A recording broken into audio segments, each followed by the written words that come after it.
Med 6. in 9. majem je v Ljubljani potekal Stadi Grup na temo nogometa za vse. Poleg gostiteljice Slovenije so se ga udeležili tudi predstavniki iz Nemčije, Litve, Albanije in Ferskih otokov. Peterica je primerjala nacionalne grassroots programe.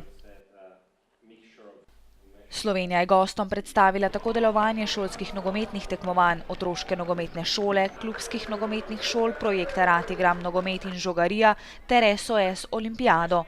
V sklopu terenskega ogleda so predstavili 3 nivoje nogometa za vse. V Šenčurju so si ogledali nogometno vadbo v vrtcih, ki je organizirana enkrat tedensko in daje trenerjem prve gibalne informacije o otrocih. V sklopu nogometnega kluba Svoboda so si udeleženci, skupaj jih je bilo preko 50, ogledali igralni dan starejše skupine. Predstavljeni so bili tudi poletni tabori v Bohinjski Bistrici in zimska nogometna šola. Nazadnje pa so si ogledali še ustroj nogometne šole Rožle.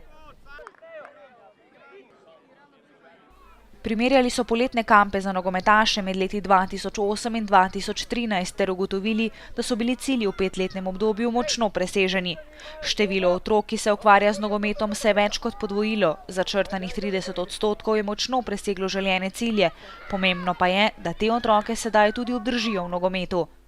Hkrati je bil predstavljen predlog novega mladinskega programa za obdobje 2013 do 2017 ter izobraževanje za starše, ki je v tej starostni kategoriji nogometašev prav tako pomembno. Dotaknili so se tudi ženskega nogometa pri nas, ki je prav tako kot mladinski v vzponu.